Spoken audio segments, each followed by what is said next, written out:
Talong mga kabungkag. Mao na ni mga kabungkag. Kaduhang flat niya gamay ra jud nanurok. So wa naman tay sidling mao ra na.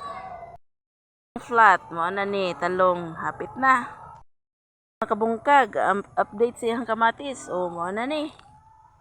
Dagko na, nanay bunga.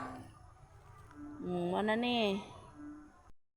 Videohan ni na ho ning update sa iyang pipino. Mao na ni iyang pipino ha, baliko na ho.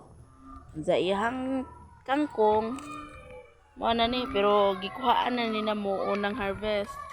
Ya karon gikatuluan man siguro ni harvest na. Mao na ni update. So ang palibot sa iyang garden mao na ni mga mais, jaguban, kamuti sa ako aning Ate Raquel. Mao na ni update sa iyang kilid sa garden ni Kabungkag. Mao na ni update niya na mga mais. Diya sa kang ate na mani. Na mani namo mga kabungkag. So kang Ate Raquel ni kamuti mix ni.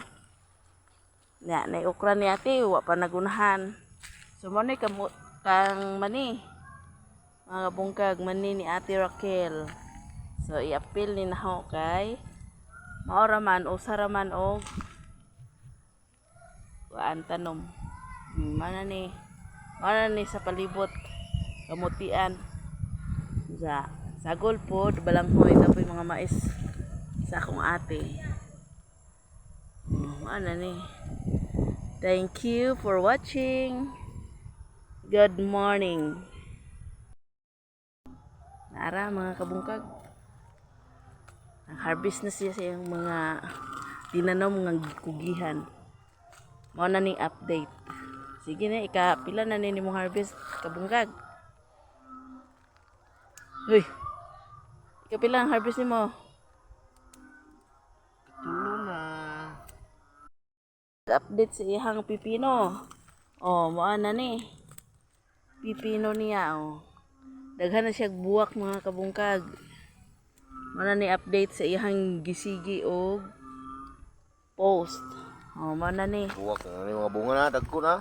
Nanada ko ni bunga gani day ko no. Sus nara mga kabungkag. Nana iyang bunga. Mao na ni update. Nasigi niya og pakita ninyo. Karon pa pud ko kasubay ari mga kabungkag. Mao na ni iyahang update sa iyahang pipino. Pero aguban lagi mga kabungkag. Mga matay wala makaturok ba.